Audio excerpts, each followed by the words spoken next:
Welcome back to Affirmations. Wishing everyone spiritual, mental, emotional, and physical health. As you can see, I got a fire going for us, y'all. It's cold. It looks kind of wild, but I think it'll be okay. We're going to see how I do. Uh, let's see.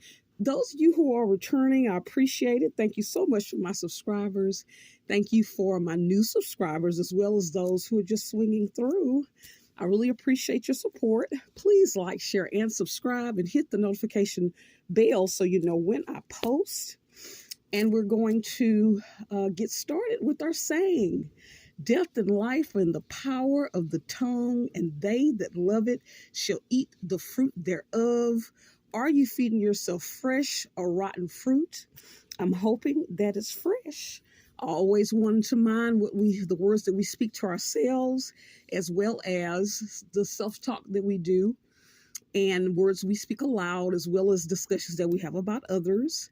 Again, if it's done under a malicious intent or lying on others, sometimes that can backfire. The concept of reap what you sow, okay? So we want to be kind. And with that, let's see, I didn't like my Palo Santo. I think I was in shock by the fire so ablazing. I put a fire starter in there, as well as some of this, a little bit of that 3-hour log, little pieces of that. So we'll see if it lasts till the end. But I'm hoping you all had a great week. You know what we say, if it wasn't a good week, what's one thing you can do to make it better? Let's see. Are you going to light? Got too much fire going back here, y'all. There we go. All right. Let's see. For those of you who are new, we normally always use the self-therapy card deck.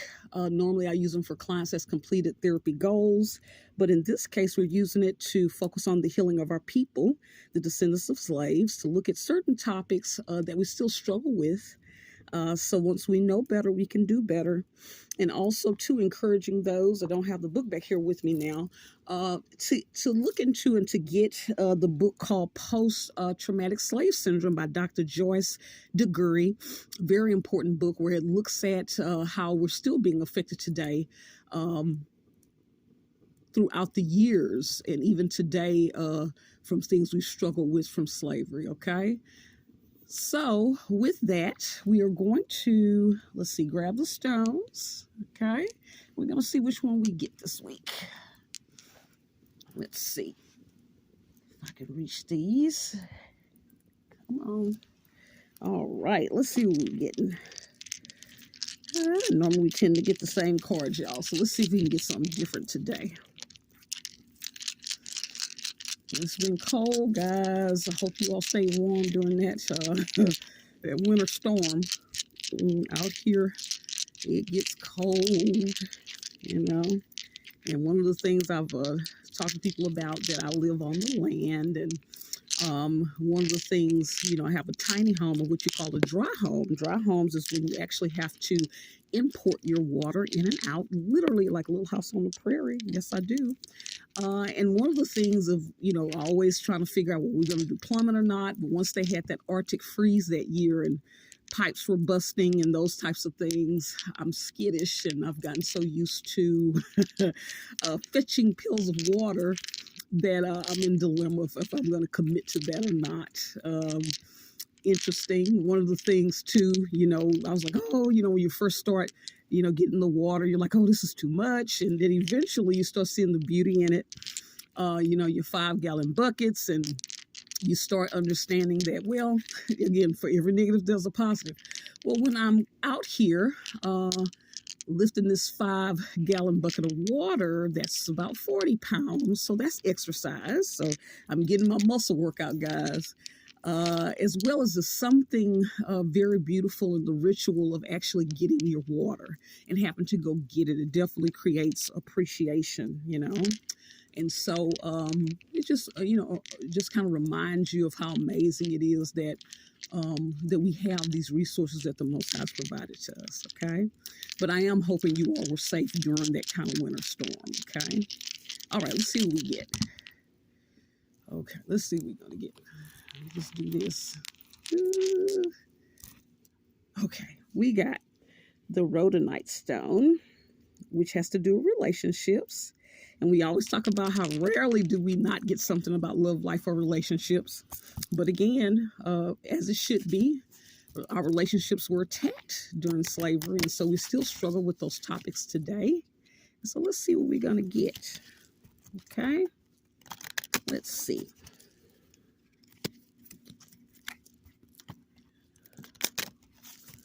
Okay, let's see what we're going to get.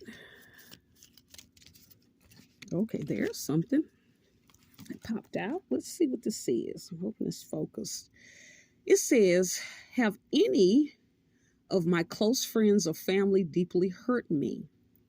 I think we got this one once before, guys. You know, there's a tendency for us to get similar cards, and a lot of times I don't think that's an accident. I think what that means is that this is something that we're probably still struggling with. Some of us are still probably deeply hurt by friendships and family members that may have hurt us in the past. And so that's something that we do need to heal and look at. Do I hold a grudge that weighs me down? If I had been in their shoes, would I have done the same? Okay, very interesting. Ooh, so again, we had talked about this in the past, but let's look at it again. Have any of my close friends or family deeply hurt me? Sometimes we might even try to ignore that and act like we're not hurt. And then the question is, did family members or friends intentionally hurt you? Sometimes it's a difference between when someone is accidentally hurting you and someone is intentionally hurting you. And it's also different that when you've communicated, if you communicated that, hey, you hurt my feelings, or I didn't like this or that. Did they acknowledge it and try to change, versus someone not taking responsibility? So it's a lot of dynamics to this friends and family and hurt. Okay. I think you have to ask yourself, what is it that you feel like you need in order to heal that? Okay. Sometimes people need to confront someone. Sometimes people decide they need counseling. And sometimes people are able to kind of do their own self-counseling. Like I say, with journaling. Journaling is good, as well as figuring out boundaries that you're going to live by if someone has shown you another side of them, because you have to protect yourself. You have a right to protect yourself, okay? And for those of us who have hurt others, we've also, on the other side of that coin, want to make sure that we respect a person's boundaries. Because a lot of times this is a tendency too. Oh, you're okay. And then we still expect the person to continue to interact with us or do what we want. So we have to respect that people have a right to pull back if they want to. If you've hurt someone, we encourage you to not initiate contact. Allow them to do that when they're ready, if they're ready, and be able to accept if they may never be ready. Okay. Let's see, the next one. Do I hold a grudge that weighs me down? A lot of times these things can weigh you down. Not only will it affect, if you're affected by one family member, a lot of times other family members may think that you're upset with them when really it's one family member. And so you end up taking your anger out on all family members. They don't understand why you don't want to come around. But what I will say is, when you see family members not coming around, always keep in the back of your mind, it is very possible that there is some hurt or some trauma or some pain there, and they're taking a break. Okay. We want to respect that. Okay. A lot of times, people can really go in and be like, this person doesn't come around and make all kind of assumptions about that, when sometimes they're protecting you from not discussing certain topics that may be traumatic for others. Okay. And if I had been in their shoes, would I have done the same? Okay. The only thing I'm just going to use this example. I think about the biblical scripture where they talk about, it's so funny how they treat crimes in this country or around the world. There's a rule, one of the biblical laws is, if someone steals and they were hungry, basically that person is just to simply repay that. It is not these long terms. Again, there are reasons why people do things, that they do it out of struggle, and were they trying to be malicious, or were they just being vindictive, so it's going to vary from person to person and from situation to situation. Okay. So that's something to think about. Okay. Okay. So let's see. What's the next one we're going to get? Looks like our fire is dying down. That's okay. Let's see. Let's see what we're going to get. Okay. We always love to get our Bumblebee Jasper, y'all. The Bumblebee Jasper, which is the action deck. Want us to do something, right? So let's see what we get. Let's see what we get with this. What kind of actions do they want us to take? What kind of actions? Okay. Let's see what pops out.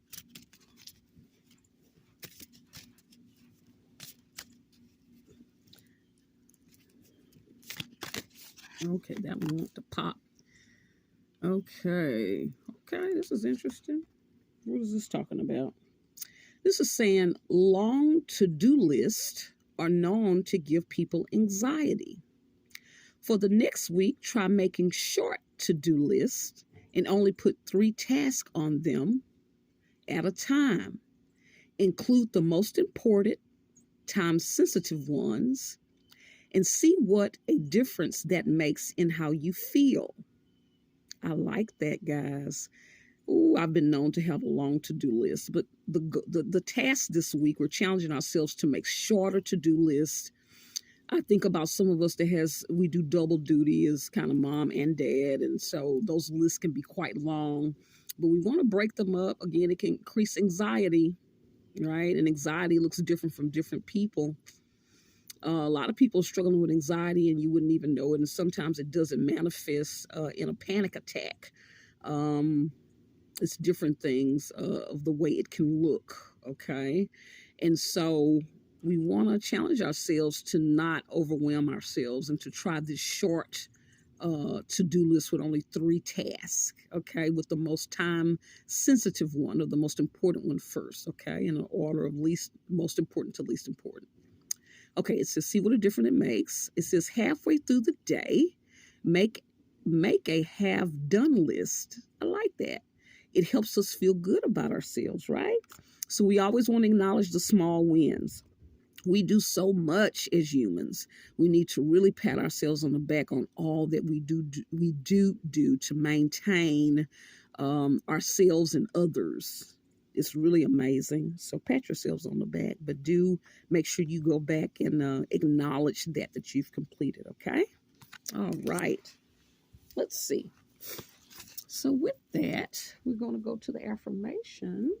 Let's see. We've got these new cards, y'all. They are so colorful and beautiful. Ooh, beautiful. Let's see what we get for this. Let's see what we get for these. This is very pretty cards. Very colorful. Okay, let's see what we get. Okay, flipping out. Let's see what we get. Okay, let's see. Excuse my sniffles. It's nippy out here, guys. Okay. That wind chill is something else. Okay, there's one. Okay, I like this one. This one says, reuse something. And look at the beautiful detail on that card. It's encouraging us to reuse something that we already have. Okay? A lot of times we spend, or we feel like we have to get something new, and we forget and don't appreciate that we already have. And so the beauty of this kind of teaches us again to appreciate what we have, and that we don't have to constantly get new things. And a lot of times we have to ask ourselves, do I really need this? Or is it, that I'm filling a void, let's see, reusing something. Also, I think about recycling when I think about that, right?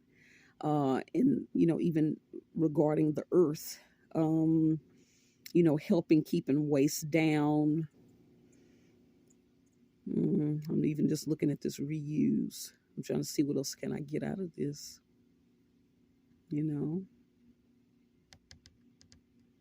A lot of times we may even forget about things that we have. We have so much stuff. And so, really, in order to reuse some, it probably requires us to declutter. If you find yourself where I don't have space for things, we talk about what's the positive. That just means that you're so wealthy and so blessed. You have so many things that you're spilling over. You have too much stuff. Okay. So, the challenge to kind of declutter, to find something to reuse or rediscover because you have so much stuff that's tucked away. I know I've done it. I'll be like, oh, I love this shirt. I forgot I had this. How many of you all can relate to that? Okay. So this week, let's try to reuse something, okay? All right. Let's see. And with that, guys, I appreciate you all returning. Please like, share, and subscribe. And until next time, bye.